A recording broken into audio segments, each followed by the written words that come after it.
Hello, welcome back to Witches of the Moon. I'm the Humble Apprentice, your Friday host. This is season 11, week 6. And our topic this week is how we prepare ourselves for divination. To start off, I cleanse away energies that I feel are going to interfere with my ability to connect to spirit, to be open to receiving information from the spiritual realm. The first thing I do is I take a shower. Sometimes I take a bath with baking soda and sea salt, but a lot of the times it's a shower because I like to cover myself with the baking soda, and I use essential oils in my body wash or shampoo or both, and then I visualize the energies that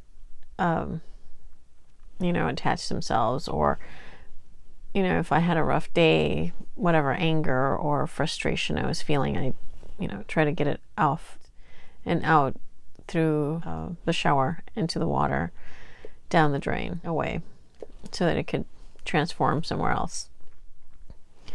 Another thing that I do is I cleanse the space where I'm going to do my divination, whether it be tarot reading, pendulum divination, or lucid dreaming. I make a strong infusion of mugwort, wormwood, yarrow, and sage. And I don't actually drink this. I use it as a spray. Sometimes I add essential oils if I want to, have like a very relaxing smell, like lavender, which also helps divination, because if you're relaxed, it's easier to let go of the physical self and relax, to be open to receiving information from the spiritual realm. Before I actually do the divination, if I'm working on tarot, I like to light incense, sometimes sandalwood, sometimes kefi. I really love kefi. For pendulum, I also use a spray. Sometimes I smudge. I always use the selenite wand to cleanse right before I do, start doing any reading. Also, before going to bed, if I'm going to do I just do it all the time, but especially with the intention of releasing any energy that might hinder any retention of the memories of the lucid dreaming. For lucid dreaming, I do make a tea of mugwort and chamomile, and I do drink that warm, not hot, about 15, 20, 30 minutes before I go to sleep. For lucid dreaming, I love to have a chevron amethyst under my pillow. I also place cedar, a branch of red cedar wood, because it's cleansing, it's healing, it's protective, and it also helps in divination and clairvoyance. I actually have this chevron or banded amethyst on my table where I do my tarot readings. It's very soothing, and it's a good place to focus. It helps me relax, and you can obviously set an intention for what it is you're working on. And after I'm done with divination, after I'm done with whatever reading I was doing, I cleanse it with sage, or I use the smudge that I make from the materials that grow nearby. The tincture that I use for divination is something that I made last year, and I keep it in a roll-on bottle. You can see some of the sediment from, I use valerian root, ground valerian root. So I make sure I shake it before I use it. And it has a beautiful, a very earthy, herbal scent that I know what it's for. You know, it reminds me of valerian root, and it smells like bay and peppermint, and it's a wonderful scent. Now I apply this to a lot of the points, the ones on my wrist, on the upper part of my hands, in the crux or the elbow where the elbow bends, behind the ear, in the temples, a little bit more actually, but behind, at the base of my skull, at the base of my throat,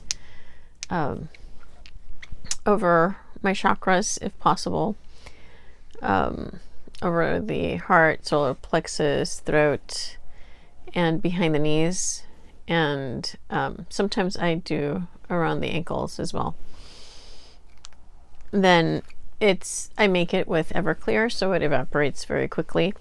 Now, if you make a tincture, you have to be very careful, because skin absorbs medicine and herbs and anything else that you put on it a lot faster than if you were to ingest it and digest it. And you have to make sure that you do a skin test before you use anything.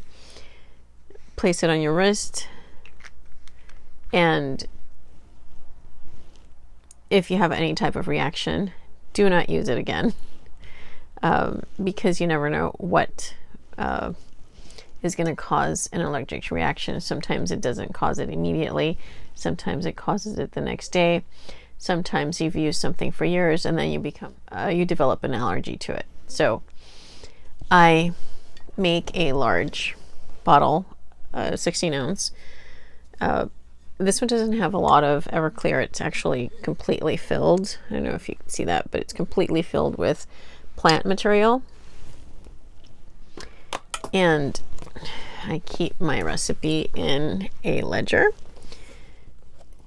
because after a year it's not easy to remember everything that you put into anything, an oil, a tincture, an herbal mixture, incense. Now, a lot of these herbs that I put into my tincture, I double checked the correspondence, and I used visionary and herbs that help with divination, with clair sentience, clairaudience, anything that has to do with opening the senses to the subtle energies. So I use the Llewellyn Book of Correspondences, as well as Cunningham's incense, oils, and brews. So for the visionary tincture, my personal mix, I used white willow bark, anise seed, sweet basil, apple leaves, benzoin gum, it's a resin, fresh catnip, cedar shavings, cinnamon. And for the cinnamon, I used a whole stick. I broke it into chunks, and I also used 3 pinches of ground cinnamon. I found a very little amount of cinquefoil. I put the equivalent of 2 blossoms of red clover, corn flower, those are the blue flowers, Centaurea cyanus. I put slippery elm bark, honeysuckle. I didn't have fresh or dried honeysuckle, but I had preserved some honeysuckle blossoms and honey, so I put 3 of them. I try to squeeze most of the honey out.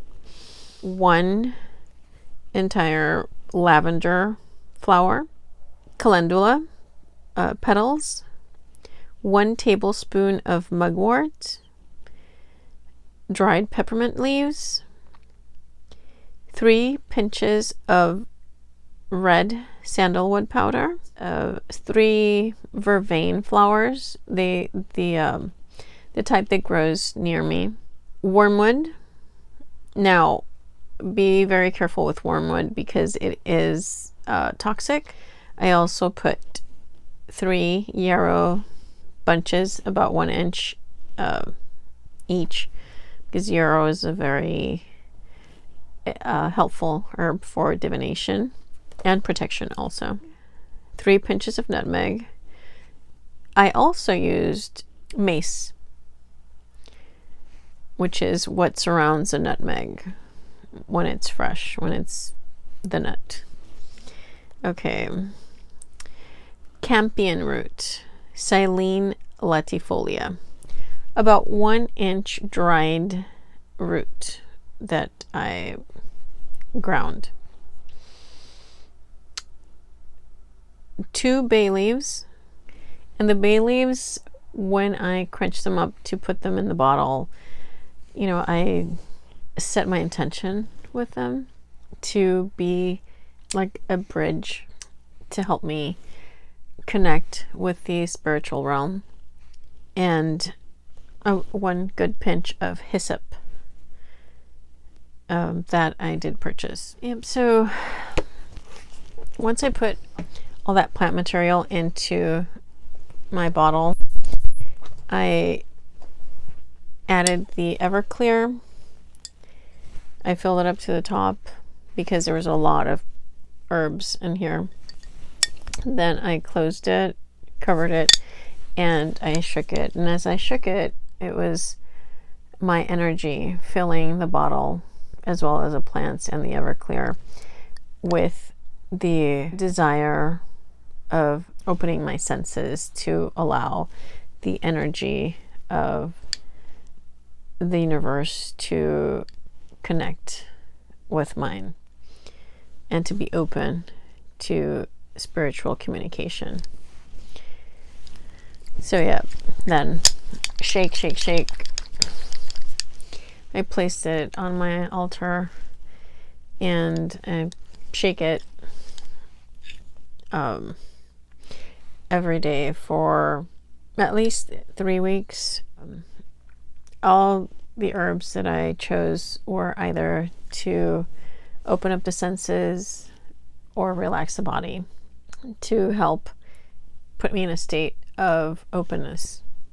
Anyway, so that is the tincture that I made, that I use. Some of the crystals that I use when I'm working on divination are moonstone, either rainbow moonstone, gray moonstone, or black moonstone.